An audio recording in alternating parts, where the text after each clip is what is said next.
ಯಾವ ವ್ಯಕ್ತಿಯು ತನ್ನ ಜೀವನದಲ್ಲಿ ಕೆಟ್ಟ ಕಾರ್ಯಗಳನ್ನು, ಕೆಟ್ಟ ದಿನಗಳನ್ನು ನೋಡಿರುತ್ತಾನೆ, ಅವನು ಎಂದಿಗೂ ಯಾರಿಗೂ ಕೆಟ್ಟದ್ದನ್ನು ಬಯಸುವುದಿಲ್ಲ, ಅಲ್ಲವೇ? ಹಲೋ, ನಮಸ್ಕಾರ. ಭಗವದ್ಗೀತೆಯನ್ನು ಕೋರ್ಟ್‌ನಲ್ಲಿ ಶಪಥವಿಧಿಗೆಂದು ಬಳಸುತ್ತಾರೆ.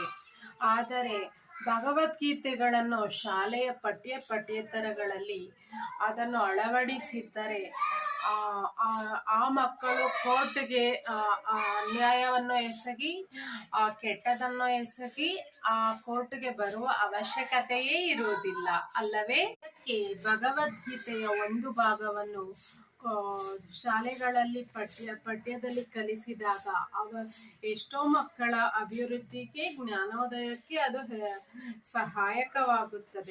ಸಹಾಯಕವಾದಾಗ ಅವರು ಮುಂದಿನ ಜೀವನವನ್ನು ಹೇಗೆ ರೂಪಿಸಿಕೊಳ್ಳಬೇಕೆಂಬ ಹಠ ಮತ್ತು ಛಲದಿಂದ ಭಗವದ್ಗೀತೆಯ ಸಾರಾಂಶದಿಂದ ಕೆಲವು ನೀತಿಗಳನ್ನು ಅವರ ಜೀವನಕ್ಕೆ ಅಳವಡಿಸಿಕೊಳ್ಳುತ್ತಾರೆ.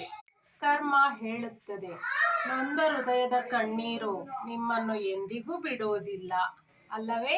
ಎಷ್ಟು ದೂರವಿದ್ದೀವಿ ಅನ್ನೋದು ಮುಖ್ಯವಲ್ಲ, ದೂರವಿದ್ದರೂ ಎಷ್ಟು ಪ್ರೀತಿಯನ್ನು ನಾವು ಅವರ ಮೇಲೆ ಇಟ್ಟುಕೊಂಡಿದ್ದೇವೆ ಎನ್ನುವುದೇ ಮುಖ್ಯ.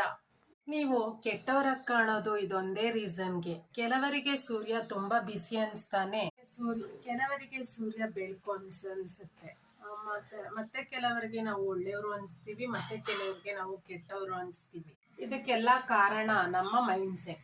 ಹುಡುಕುತ್ತಾ ಹೋದ್ರೆ ಧರ್ಮರಾಯನ್ಗೆ ಜಗತ್ತಿನಲ್ಲಿ ಯಾವ ಕೆಟ್ಟ ವ್ಯಕ್ತಿಯೂ ಸಿಗ್ಲಿಲ್ವಂತೆ. ಹುಡುಕುತ್ತಾ ಹೋದ ದುರ್ಯೋಧನನಿಗೆ ಜಗತ್ತಿನಲ್ಲಿ ಯಾವ ಒಳ್ಳೆಯ ವ್ಯಕ್ತಿಯೂ ಸಿಗಲಿಲ್ಲವಂತೆ.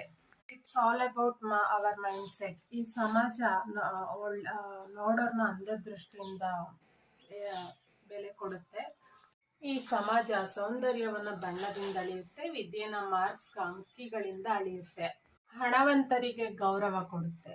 ನಮ್ಮ ಜನ ಮನೆಯಲ್ಲಿ ಸೋಫಾ ಸೆಟ್ಟು, ಡಿನ್ನರ್ ಸೆಟ್ಟು ಮತ್ತೆ ಕಿಚನ್ ಸೆಟ್ಟು ಎಲ್ಲ ಇಟ್ಕೊಂಡಿದ್ರು ಕೂಡ ಮನುಷ್ಯನ ಮೈಂಡ್ ಸೆಟ್ ಇವೆಲ್ಲ ಸೆಟ್ಗಳಿಂದ ಗುಡ್ ಸೆಟ್.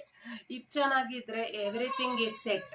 ಸೊ ನಿಮಗೆ ನನ್ನ ವಿಡಿಯೋ ಇವತ್ತು ಇಷ್ಟ ಆಗಿದ್ರೆ ಲೈಕ್, ಸಬ್ಸ್ಕ್ರೈಬ್, ಶೇರ್, ಕಮೆಂಟ್ ಮಾಡಿ. Thank you.